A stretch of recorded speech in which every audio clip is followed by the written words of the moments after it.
بسم اللہ الرحمن الرحیم نحمدہ ونصلی علی رسولہ الکریم اما بعد۔ حضرت عبداللہ ابن مسعود رضی اللہ تعالی عنہ فرماتے ہیں کہ تم پر ہر آنے والا سال پہلے والے سال سے برا آئے گا۔ میری مراد یہ نہیں کہ پہلا سال دوسرے سال سے غلہ اور اناج کی فراوانی میں اچھا ہوگا یا ایک امیر دوسرے امیر سے بہتر ہوگا، بلکہ میری مراد یہ ہے کہ تمام علماء صالحین اور فقیہ ایک ایک کر کے اٹھتے چلے جائیں گے اور تم ان کا بدلہ نہیں پاؤ گے، ان کا بدل بھی نہیں پاؤ گے۔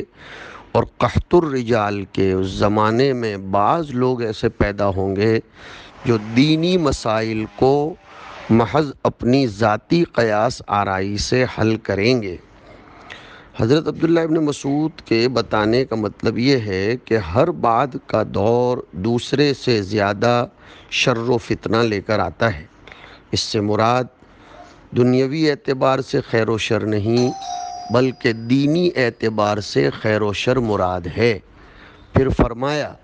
کہ علماء و فقہا اور صالحین اٹھتے چلے جائیں گے اور تم ان کا کوئی بدل نہ پاؤ گے۔ پھر ایک قوم آئے گی جو اپنی رائے سے مسائل حل کرے گی۔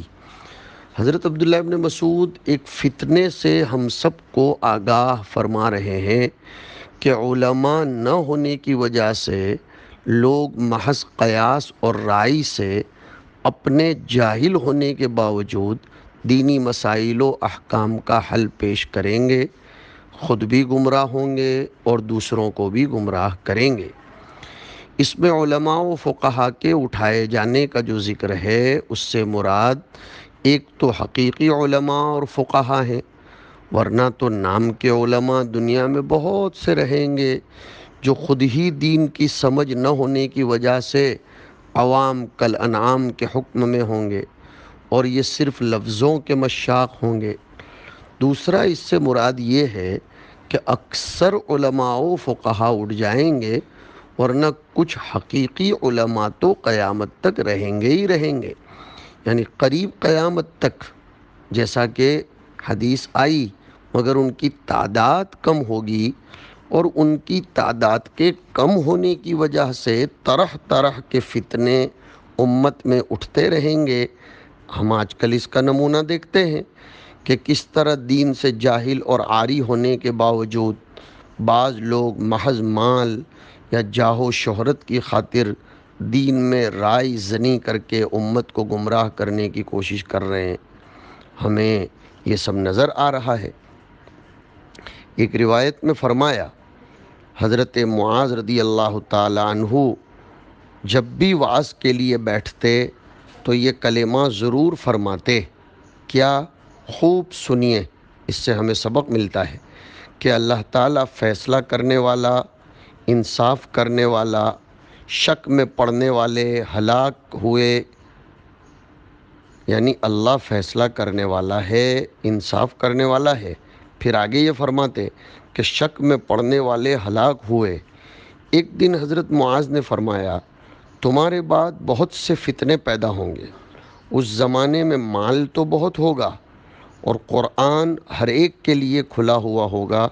جس سے مومن بھی دلیل پکڑے گا، منافق بھی استدلال کرے گا، مرد بھی دلیل پکڑے گا، عورت بھی دلیل کرے گی، بڑا بھی چھوٹا بھی، غلام بھی آزاد بھی۔ بعید نہیں کہ کوئی کہنے والا یہ کہے، کیا بات ہے، میں نے قرآن پڑھ لیا پھر بھی لوگ میری پیروی نہیں کرتے۔ لوگ میری پیروی نہیں کریں گے جب تک کہ میں ان کے سامنے کوئی نئی بات پیش نہ کروں۔ حضرت معاذ نے فرمایا، پس دین میں جدت ترازی سے بچتے رہنا، کیونکہ ایسا ماڈرنیشن، جدت کی بات گمراہی ہے، اور میں تمہیں عالم کی لغزش سے ڈراتا ہوں،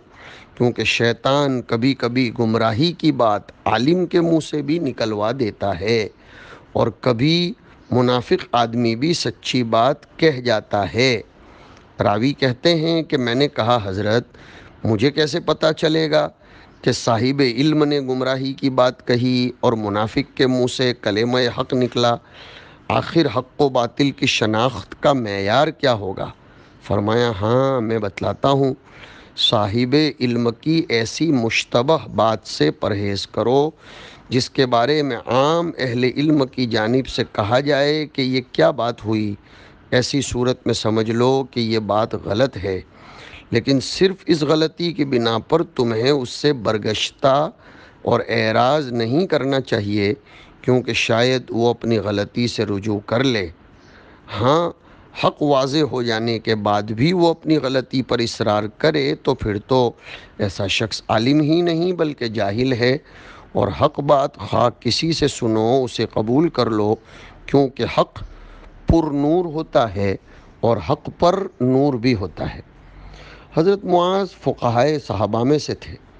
انہوں نے ایک موقع پر خطبے میں یہ چند اہم باتیں فرمائیں۔ ایک تو یہ فرمایا کہ قرآن کی تعلیم عام ہو جائے گی، مومن و منافق، مرد و عورت، چھوٹے بڑے، غلام و آزاد، سب اس سے اپنے اپنے انداز سے استدلال کریں گے اور قرآن ہی کو دلیل کے طور پر پیش کریں گے۔ ظاہر ہے کہ جب سبھی کو قرآن کا علم ہے تو کسی کی اتباع و پیروی کیوں کرے؟ حضرت معاذ فرماتے ہیں کہ اس صورتحال میں کچھ لوگ یوں کہیں گے کہ میں نے قرآن پڑھا ہے مگر لوگ میری اتباع نہیں کرتے، اس لیے اب میں کچھ نئی باتیں پیش کروں گا تو لوگ ضرور میری اتباع کریں گے، کیونکہ عام لوگ نئی بات کی طرف لپکتے ہیں، اور جب کوئی شخص کوئی نئی بات پیش کرتا ہے تو اس کی طرف لوگوں کا میلان اور رجحان زیادہ ہونے لگتا ہے۔ عام علماء کو جو بیچارے دین کی سیدھی سادی عبادات معاشرت کی باتیں کرتے ہیں، پرانی باتیں بیان کرتے ہیں، ان کو عام طور پر لوگ خاطر میں نہیں لاتے اور یوں کہتے ہیں کہ یہ تو بس پرانی گھسی پٹی باتیں ہی بیان کرتے ہیں۔ حضرت معاذ نے اس فتنے کی طرف متوجہ کیا اور فرمایا کہ بدعت سے بچو کیونکہ وہ ضلالت ہے۔ حضرت معاذ کی یہ بات حرف بحرف پوری ہو رہی ہے۔ ہم دیکھ رہے ہیں قرآن کی تعلیم اگرچہ محض ظاہری طور پر ہو، پہلے کے مقابلے میں عام ہو رہی ہے، ہر کس و ناکس اس سے استدلال کر رہا ہے، اپنے اپنے مطلب کی بات نکالنے کی کوشش میں ہے، اور پھر بعض شہرت پسند اور جاہ کے پیاسے لکھے پڑھے لوگ عوام کو اپنی طرف مائل کرنے کے لیے کچھ نئی باتیں، عجیب تحقیقات و انکشافات لوگوں کے سامنے لاتے ہیں جن کو دلیل کی کوئی روشنی حاصل نہیں ہوتی۔ یاد رکھنا چاہیے کہ یہ سب گمراہی کی باتیں ہیں۔ اس کے بعد حضرت معاذ نے فرمایا کہ میں تم کو عالم کی لغزش سے ڈراتا ہوں، کیونکہ شیطان کبھی عالم کی زبان سے کلمہ ضلالت کہتا ہے اور منافق بھی حق بات کہہ دیتا ہے، لہذا جو بات عالم کی حق ہو اور دلیل کی بنیاد پر ہو قابل قبول ہوگی، اور جو ایسی نہ ہو وہ قابل رد ہوگی۔ حضرت معاذ کے شاگرد یزید بن عمیر جو اس روایت کے راوی ہیں فرماتے ہیں کہ میں نے سوال کیا کہ مجھے کیسے پتہ چلے گا کہ عالم نے گمراہی کی بات کہی ہے اور منافق نے حق بات کہی ہے؟ میں دونوں میں کس طرح امتیاز کروں گا؟ یہ بڑا اہم سوال ہے جس کا سمجھنا ہم سب کے لیے ضروری ہے، کیونکہ جب عالم کی زبان سے کبھی گمراہی کی بات نکل سکتی ہے تو اس کے پہچاننے کا کوئی معیار بھی تو ہونا چاہیے۔ اس لیے حضرت معاذ سے یہ سوال کیا گیا۔ حضرت معاذ نے عجیب بات فرمائی کہ عالم کی ایسی مشتبہ بات سے بچو جس کے بارے میں یوں کہا جائے کہ کیا بات کر رہا ہے یار، یعنی عام علماء زمانہ اس پر نکیر کریں اور اس کی تصدیق و تائید نہ کریں اور اس کو درست نہ سمجھیں تو تم سمجھ لو کہ یہ بات صحیح اور درست نہیں ہے، لہذا اس سے بچو۔ یہ عجیب اصول ہے،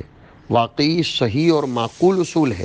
کہ عام طور پر علماء جو بات کہیں وہ قابل قبول ہونا چاہیے، اور جس کو عام طور پر قابل نکیر سمجھا جائے، جس کی تائید و تصدیق عام طور پر علماء نہ کریں، وہ قابل رد ہونا چاہیے۔ اگر اس اصول پر لوگ گامزن ہو جائیں میرے بھائیوں تو بہت سی گمراہیوں کا دروازہ ہی بند ہو جائے گا جو آج معاشرے میں بعض دنیا پرست علماء سوء کی جانب سے پھیلائی گئی ہیں، اور بعض جاہل لوگ یہ سمجھ کر ان کو قبول کر لیتے ہیں کہ ایک عالم کی کہی ہوئی بات ہے۔ اگرچہ عام طور پر حضرات علماء اس بات کو گمراہی قرار دیتے ہوں، اگر حضرت معاذ کے بتائے ہوئے اس اصول پر عمل کر لیا جائے تو اس قسم کی ساری گمراہیوں کا سد باب ہو جائے گا۔ اسی سے یہ مسئلہ بھی حل ہو گیا کہ بعض مکار قسم کے پیر و مشائخ لوگوں کو تصوف و حقیقت معرفت کے نام پر گمراہی میں مبتلا کرتے ہیں، اور بیچارے عوام صرف دین کی محبت میں، اللہ کے راستے کی طلب میں ان کے جال میں پھنس جاتے ہیں۔ ایسے لوگوں کو اس اصول پر عمل کرتے ہوئے سوچنا چاہیے کہ حضرات علماء جو دین کے ظاہر و باطن دونوں سے آراستہ ہیں، وہ اس قسم کے پیروں کے بارے میں کیا کہتے ہیں، بس اسی کو ان کے بارے میں فیصلہ کن بات سمجھنا چاہیے، یعنی عام علماء کرام کو معیار بنا لینا چاہیے۔ آگے فرمایا کہ ایسی گمراہی کی بات کہنے کے باوجود اس عالم سے الگ نہ ہو جاؤ، بلکہ یہ دیکھو کہ وہ رجوع کرتا ہے یا نہیں۔ اگر اپنی غلطی سے رجوع کر لیا تو بہت خوب، کیونکہ عالم سے لغزش ہو جانا کوئی عجیب بات نہیں، بلکہ انسان ہونے کے ناطے اس سے بھی تو لغزش کا صدور ہو سکتا ہے۔ ہاں، لغزش کے بعد وہ رجوع نہ کرے اور اس پر تل جائے، تعویلات کر کے اصرار کرتا رہے، تو وہ اب قابل احترام نہیں رہے گا۔ معلوم ہوا کہ علماء کو اپنی غلطی سے رجوع کرنے میں پس و پیش نہیں کرنا چاہیے، بلکہ یہ ان کے حق میں مزید فضیلت کا سبب بنتا ہے۔ اب غور کرو، جب عالم سے بھی لغزش ہو سکتی ہے تو غیر عالم سے تو بدرجہ اولا ہوگی۔ اس کو بھی اپنی لغزش سے رجوع کرنے کی، باز آنے کی فکر کرنا چاہیے۔ مگر افسوس کہ آج ایسے جاہل موجود ہیں جو دین میں رائے دیتے، غلطی پر تنبیہ کے باوجود اپنی غلطی پر اصرار کرتے ہیں، اڑ جاتے ہیں، اپنا ایک الگ فرقہ بنا لیتے ہیں، ماننے کو تیار نہیں ہوتے۔ نعوذ باللہ من هذه الفتن كلها وصلی اللہ علی النبی الکریم۔ اگر ہمارے ویڈیوز آپ کو پسند آ رہے ہو تو لائک، کمنٹ اور شیئر کریں، اور مزید نئی ویڈیوز کے لیے ہمارے چینل دعوت میڈیا کو سبسکرائب کریں اور بیل آئیکن پر کلک کریں۔